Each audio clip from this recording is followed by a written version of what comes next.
That this World Cup was the first to be broadcast in colour may influence why this team is often voted the best ever. Era conjunto, a seleção era todo. E o Pelé fazia parte. Claro que ele, com a sua característica, com a sua genialidade, que era um gênio, ele desequilibrava.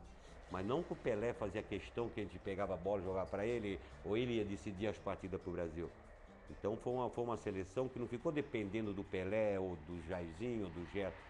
A seleção naquela época também, que marcou muito, foi que a seleção se tornou um todo, um conjunto harmonioso e com jogadores maravilhosos.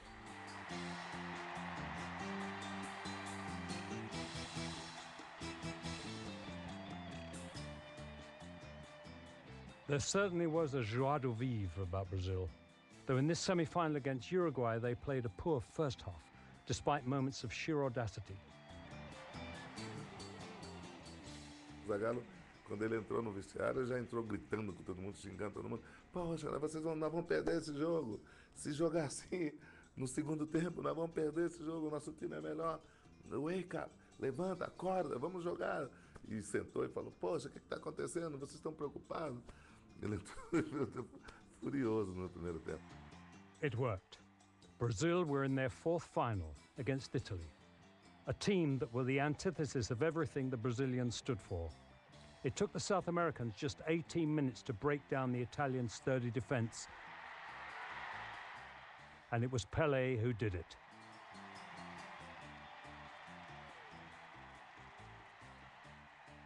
The Italians had pulled one back just before half-time, but when Gerson scored midway through the second, that was it for Italy.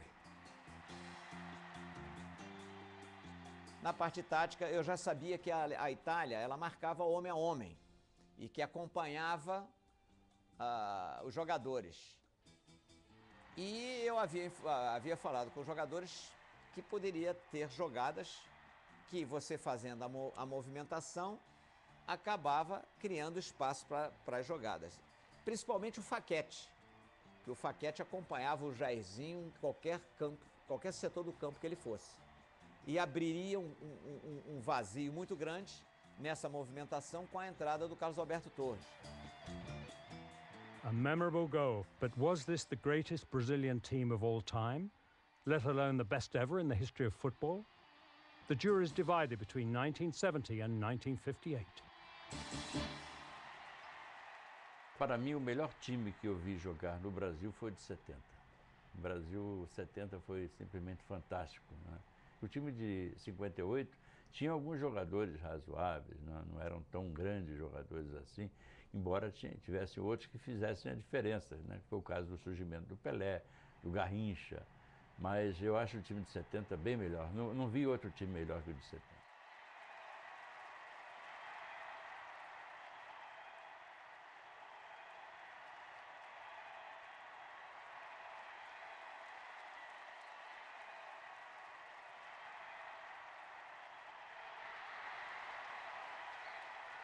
Ils ont choisi 70, pourquoi? Parce qu'en 70, il y a eu la télé. Donc tous les matchs ont été montrés avec... Mais si on compare les deux équipes, l'attaque, je veux bien qu'on compare les deux attaques, mais la défense, il n'y a pas photo. Hein. Se eu tivesse que escolher entre os dois, para eu levar comigo para uma ilha, eu levaria a Copa de 58. A equipe de 58 era uma equipe mais coesa, era uma equipe de mais nível técnico. E ela tem uma virtude que a de 70 não tem. Ela foi a primeira, ela é o primeiro beijo, que a gente não esquece nunca. Ela foi a primeira a ganhar. E isso envolve ela com uma aura, uma mística.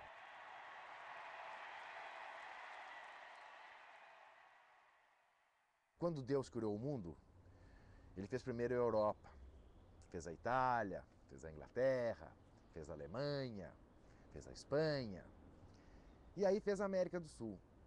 E disse, aqui, nesse lugar, que vai se chamar Brasil, eu vou pôr os melhores jogadores de futebol do mundo. E aí, O inglês, o italiano, o espanhol, o alemão reclamaram. Mas por quê? No Brasil, os melhores jogadores do mundo. Fiquem tranquilos, eu vou pôr também os piores dirigentes do mundo. Nowhere is this Brazilian conundrum better illustrated than in the port city of Santos, 60 kilometers to the southeast of Sao Paulo. For the best part of a decade, this was perhaps the most powerful football city in the world. Today, it barely registers on the map. By rights, the Vila Belmiro should be one of the great temples of world football. But the home of the famous Santos team is a fading ruin that echoes only with past glories. In the 18 years Pelé played for Santos, the club won 24 major trophies, including 2 Copa Libertadores and 2 World Club Championship titles. In the quarter century after Pelé retired, they won just 4. O Santos, nessa época que o Santos era considerada a melhor equipe do mundo, o Santos era praticamente um embaixador do futebol latino. Então, eu acho que foi o time que mais promoveu o Brasil, em toda a história do Brasil. Onde o Santos chegava, estava a bandeira brasileira lá, porque foi um grande representante do futebol brasileiro na grande época do Santos. Flamengo and Fluminense, along with Santos, 2 of the greatest names in world football. The organization of Brazilian football gives a clue to why they rarely live up to that billing. For years, the 2 leagues in Rio and Sao Paulo were the main competitions in Brazil. There were representative matches between the 2, with the winners of that game, such as this Rio 11 of 1947, fated as the champions of Brazil. But it wasn't until 1971 that a national championship was played for the first time. In the 1970s, the Brazilian miracle became a reality. The rainforest was torn down to provide better communication between cities, and with it, football's horizons broadened. Huge projects changed the landscape of the country as the generals sought to join the elite of the world's economy. The national championship was part of this national vision.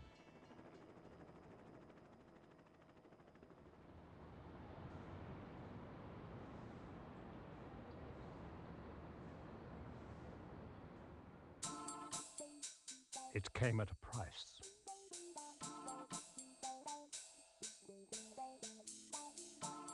By 1979, the league had grown to 94 clubs, all battling for the title. What started as a good idea descended into chaos. Clubs like Flamengo complaining of having to travel around the country to play teams which before 1971 no one had ever heard of. Perhaps the most damaging of all, the standard of play fell alarmingly. Violence on the pitch matching an ever-growing trend off it.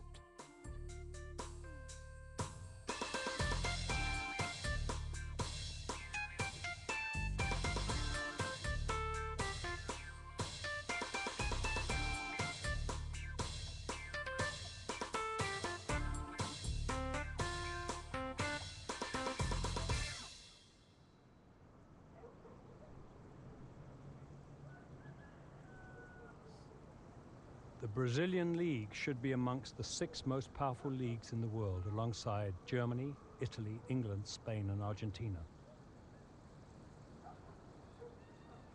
Run properly, it shouldn't be hard to persuade Europeans to make Rio their home. Instead, nothing could be further from the truth. Matters reached their nadir in 1987 when 2 clubs claimed they'd won the national championship. Needless to say, gone are the days when crowds of over 100,000 were the norm. Hoje, você vê que a maioria dos times brasileiros tem problemas financeiros. Então, chegou o momento de organizar, porque o Brasil já não é aquele time que vai e ganha de todo mundo, não ganha mais. Então, se nós não tomarmos cuidado, muito breve, o Brasil vai acabar com o futebol. There are also more deep-seated causes for concern. The city of Sao Paulo is South America's largest, with a population approaching 17 million.